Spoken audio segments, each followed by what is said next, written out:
Good morning. I'm Holly Magnuson, and I'm here with Sean Corman for Ask the Security Guy. Good morning. We're going to got a lot of things to talk about today, and we're going to a lot to do and a lot to talk about. Just as a reminder, if you have questions, you should see on the right-hand side of your screen the Ask a Question box where you can type in a question and we'll see it and try to get it answered. So with that, I'm going to turn it over to Sean. And what are you going to talk to us about first, Sean?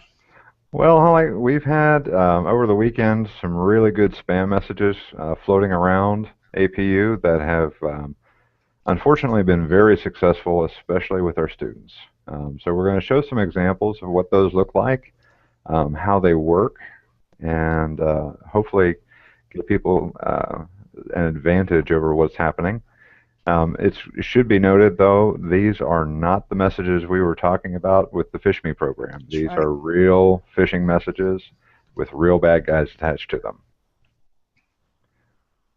So with that, are we ready to show off some of these guys? Let's try it.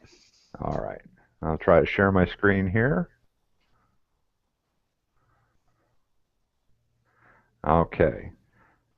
So what should be on your screen is one of the emails that we have floating around right now.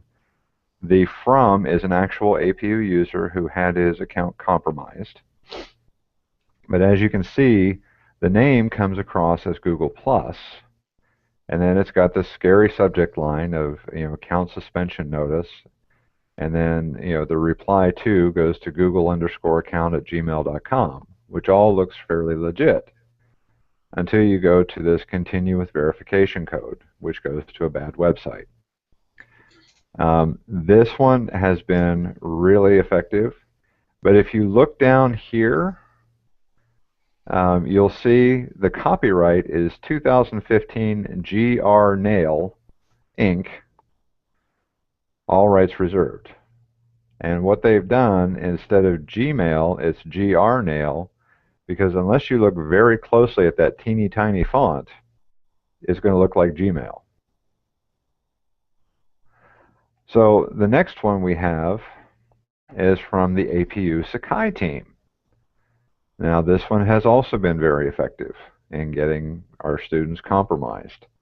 So far, all of the attacks and all of the compromises appear to be sourced out of Nigeria.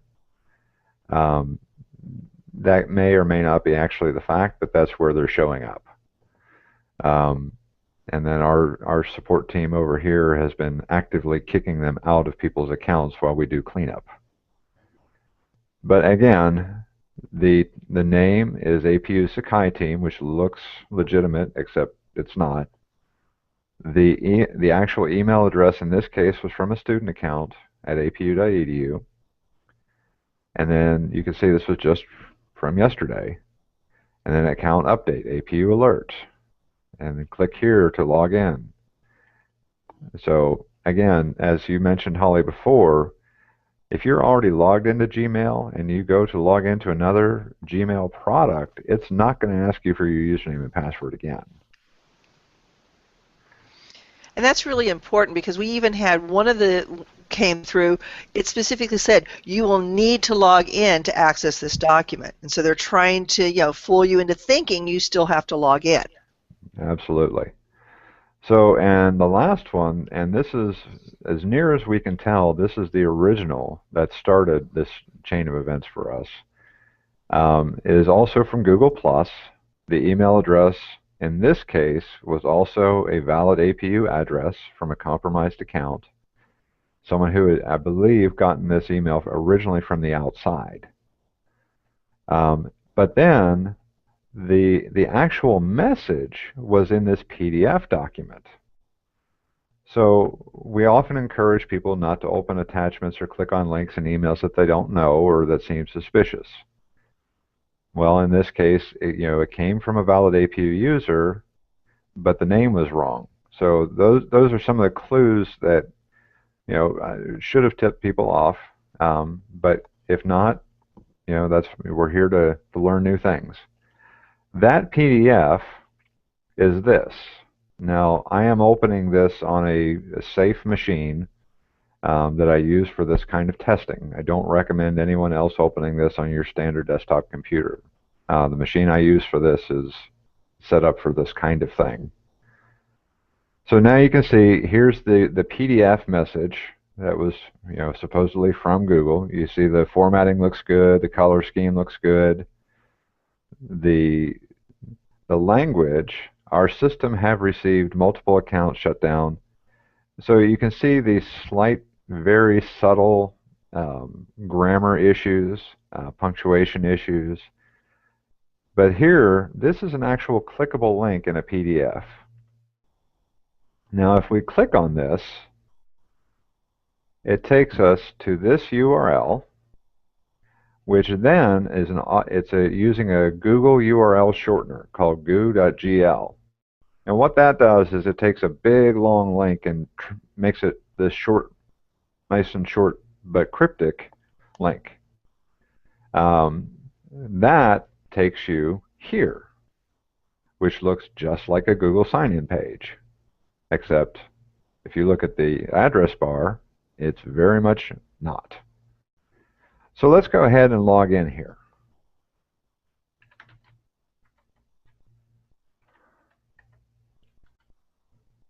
And we'll use a passphrase.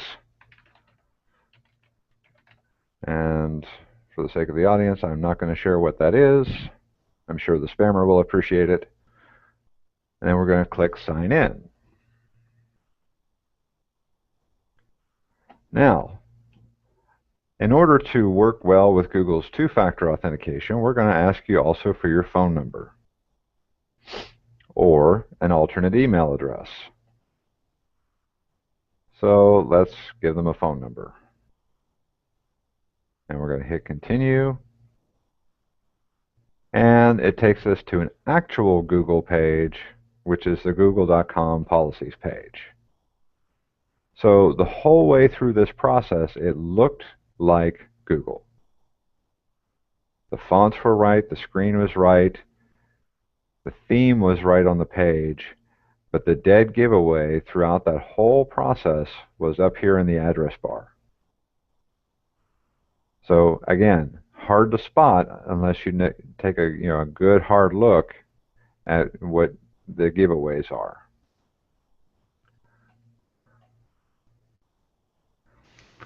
So was that helpful at all, Holly?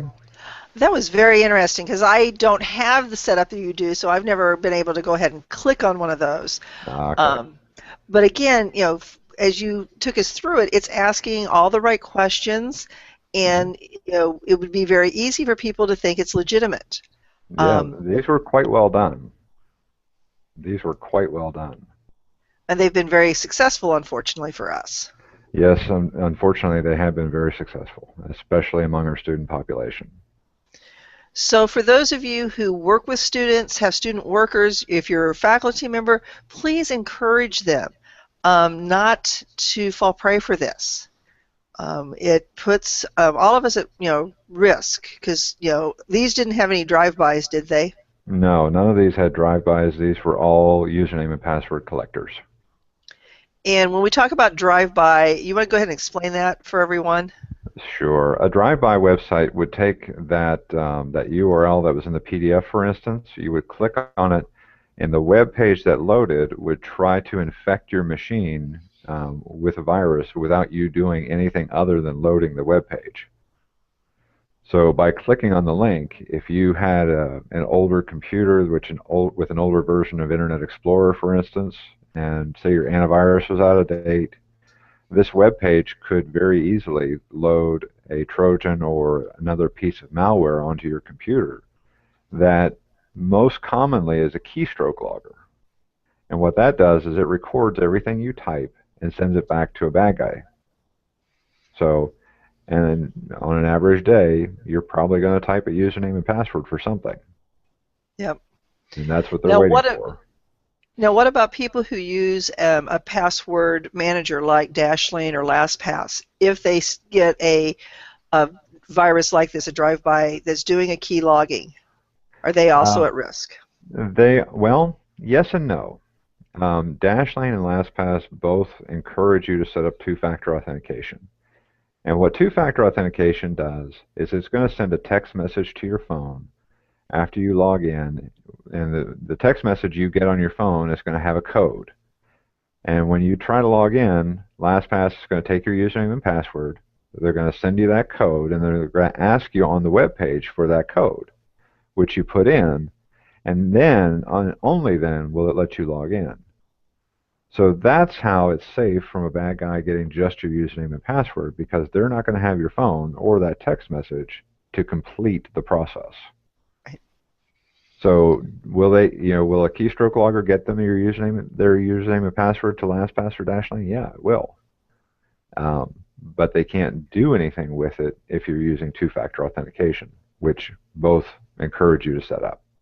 And I think, I don't think I had to do anything to have Dashlane do two-factor. It just was set up that way.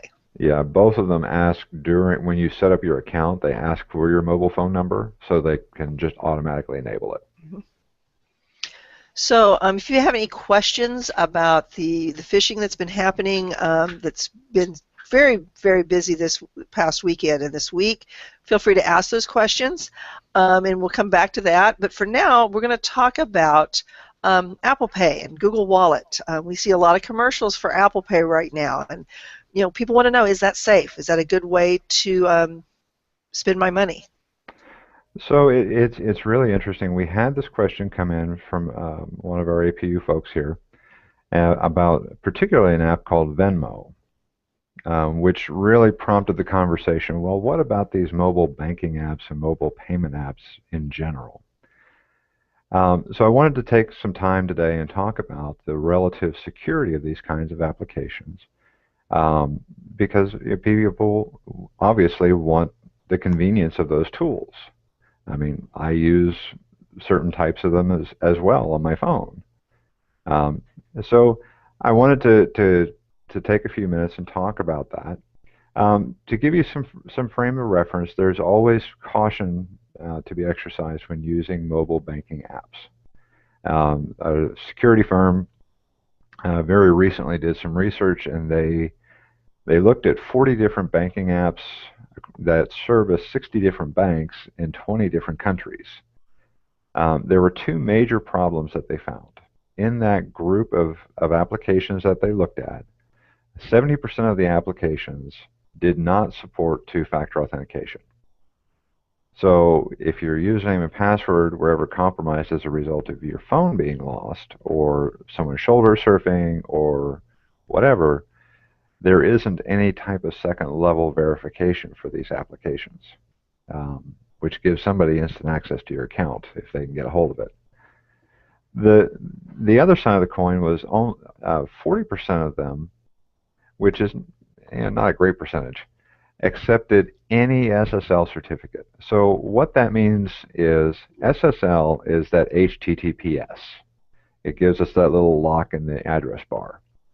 What that does is it makes sure that everything that goes between your computer and the bank is encrypted and thus safe from being sniffed.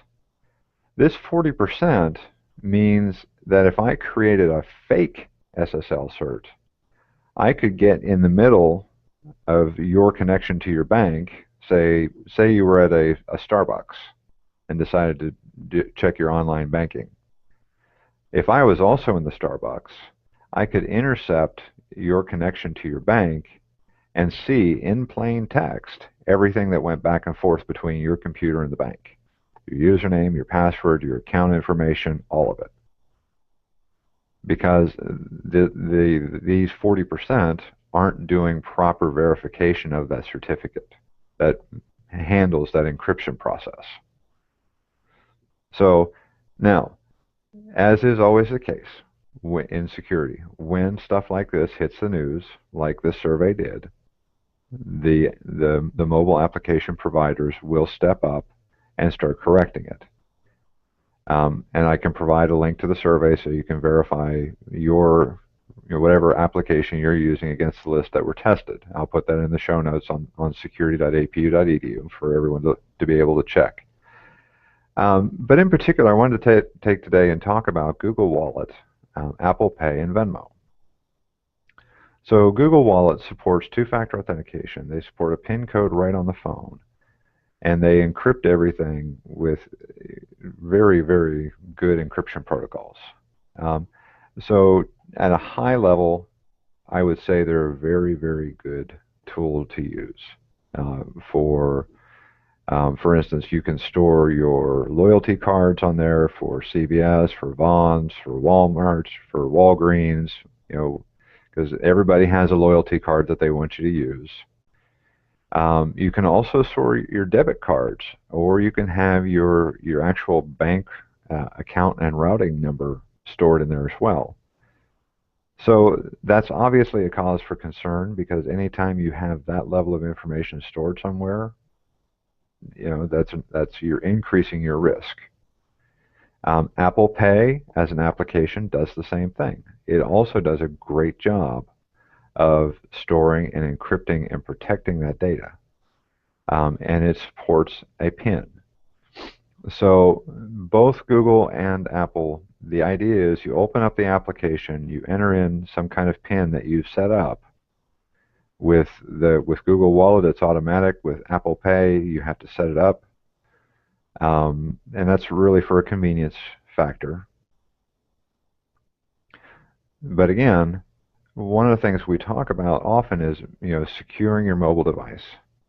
So what happens if you have one of these applications and you don't have a PIN set up? So you have your Venmo on your phone, you have it linked straight to your bank to transfer money to whoever, and you lose your phone. Well, if your phone doesn't have a PIN code or some type of lock on it, whoever picks up that phone can help themselves to your bank or your debit card or your credit card or whatever you have set up in there. So, yeah, what I recommend is, if you're going to use this kind of application, know that there are risks associated with it, with the convenience that you're looking for. My preference in terms of use is Google Wallet, but I'm an Android user. Apple Pay has done very well in all of the security reviews of it. The only people who've had a real knock on Apple Pay, the vulnerabilities that were found were not actually with Apple Pay itself. They were with the credit card companies that they support. So again, while I'm not an Apple fan, I do have to take my hat off to Apple on this one. They've done it well again. Google Wallet, my favorite, does it extremely well. Good, strong encryption, good, strong practices underneath it, and good user interface to get along with. And then Venmo is rapidly increasing in popularity, and they're a young company, so their security reviews are not that great, actually. There's been a number of issues where Venmo accounts have been compromised, passwords have been reset, and the users never got a password reset notification, which they should have. So they didn't even know their account was compromised until large chunks of money were gone. Customer service has been struggling to keep up because they're growing so quickly. So there's problems there where people have had to go directly to the bank to resolve the problem rather than working with Venmo to resolve it first. The concept behind Venmo is really cool, where you have an easy way to split a bill, to share a cab, share a meal, and split the cost, and basically transfer money from one person to another very quickly. Unfortunately, apps, in this case Venmo, because that's who we looked at, they're having some growing pains, and frankly, right now, I don't recommend using them. I think, given their trajectory and the way they're growing, I think they will mature into a very, very good, secure company. But they're in that phase right now where they're having some growing pains, and quite frankly, I wouldn't take the risk with them. But I know my comfort level is different than many people's. And for some of us, we don't have that much money for them to take, so. Well, and for instance, and there are safe ways to use it. So for instance, if you had a low limit credit card that you use just for that, a separate bank account where you transferred small sums of money in for that purpose, those would be safe ways to do it because that limits any potential damage. So if you like Venmo, if you're using Venmo, I would not hook it up to your main accounts or any high value credit cards because then that helps reduce the scope of what could happen if something bad does happen. And so much of it, as you've talked about to us many times, it's layers of protection. Yeah. Having a PIN code on your phone, having it secure, having good passwords on our bank accounts and on, our Google account and that type of thing. Yep, and that's exactly right. I mean, so you lock your phone, you have a PIN code set up on the app, so if somebody gets into your phone, they still have to guess now what the PIN code is for the application. It's those different layers of security and using different passwords and passphrases across everything, which is why we need a password manager to keep our sanity. But that, again, all those different things are small layers of security which stop a bad guy from getting in easily. And quite frankly, if you're annoying enough, they'll go somewhere else. And that's really what you want. You don't want to be the low-hanging fruit. Yeah, I can't, I emphasize every chance I get with people in my training classes, having those passwords on your accounts that are at least 16 characters long, and that idea of a passphrase. It's very easy to remember a phrase, right? And especially if it makes sense to you and no one else. Well, and there's also been some studies done that show that a passphrase that because in our context of a passphrase, it is generally an actual English phrase with normal punctuation and spelling, spaces in some cases, depending on what the website supports. And then small substitutions like @ signs for A's and $ for S's. Because it is natural to type, it is also much easier to remember. So, but there's studies that have shown that the more complex it is, the harder it is. If it's unnatural to type it, it will be equally hard to remember it. But if it's easy to type, it'll be easy to remember. Mm-hmm. I thought that was just one of those little interesting fun facts. I like that, and it makes sense because if it's natural, and sadly there have been times when I have when I'm supposed to be typing an S, I'll type a $ because I'm getting used to that substitution. Yeah. In some cases, so. Yeah, it certainly does make for a challenge.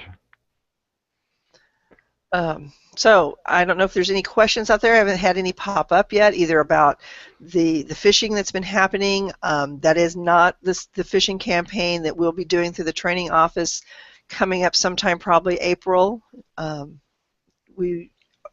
Or about Apple Pay or Google Wallet, any of those type of payment options. John, any other thoughts on our phones and you accessing our bank? Would you ever recommend using your Chrome on your phone to access your bank account versus using the app?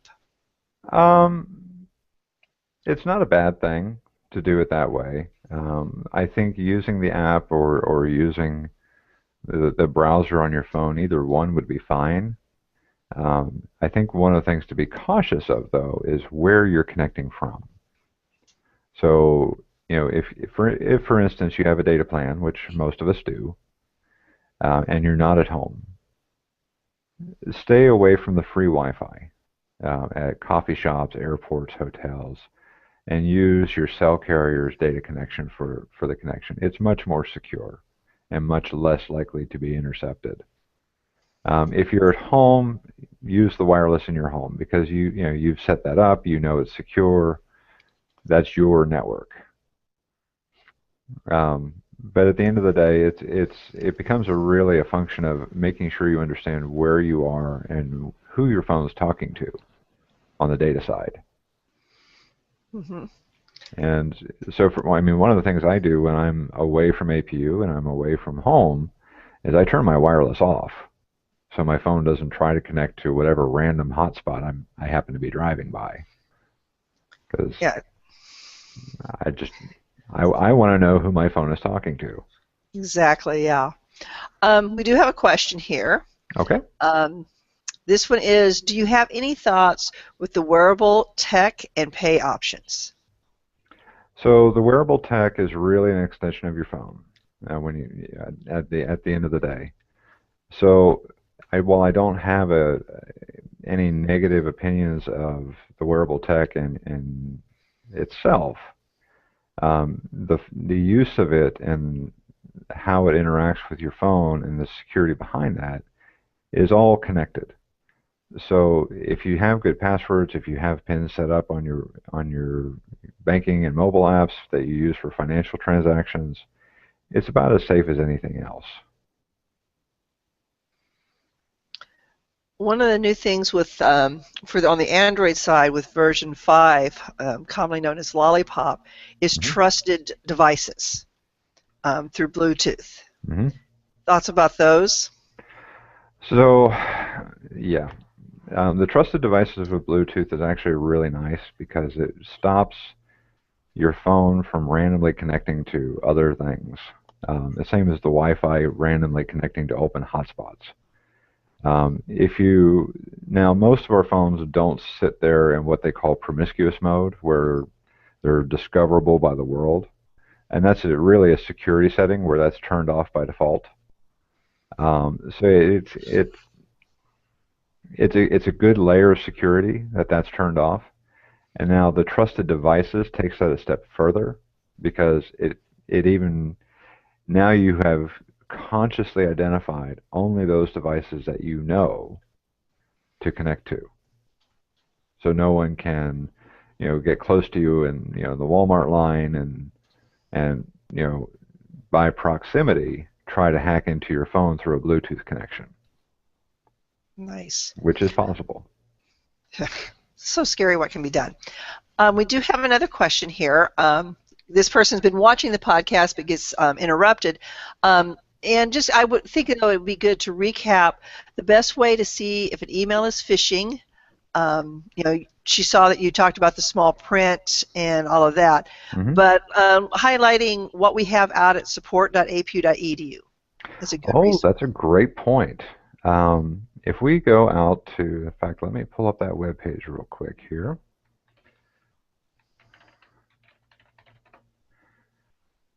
Okay, and I will share my screen again.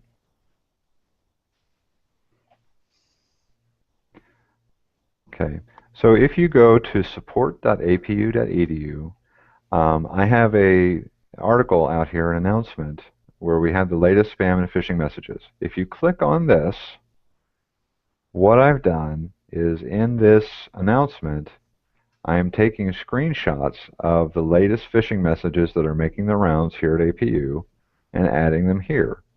Now, these are images only, so you don't have to worry about accidentally clicking on one of these links or opening one of the attachments. And you can always verify what you're seeing in your inbox with what we have here. I am limiting this to the ones that have been very successful and that we've seen a lot of compromised accounts from. So even though there's a fairly short list of examples here, these have been the most impactful. And then another mechanism, if you have something that you're not sure about, is this spam or is it not, you can always send it to spam@apu.edu. That goes to the support desk, and someone there will verify whether it's legitimate or whether it's a phishing email and let you know. But a human will always handle that verification if you send it into spam@apu.edu. Thanks, Sean. Um, that is a great question. I appreciate, because the website's very helpful, and there's a lot of good information at support.apu.edu, and Mhm. also on the security.apu.edu website. Sean's put a lot there um, to help us understand what's going on in security, as well as links to the Ask the Security Guy videos that we've done. Yep. All of our archives are there. Well, it is now 11:30. Thank you guys for watching. And always, if you have questions, you can email me, you can email Sean, or even if you can't remember our names, you can email support@apu.edu. They'll get it to us. Yep. Lots of ways to get a hold of us. So with that, Sean, any last thoughts? Nope, I think that's it for today. And hopefully you'll join us. April 15th, we'll be hanging out with IMT. April, I believe it's the 24th, the last Friday, it'll be Final Friday wrap-up.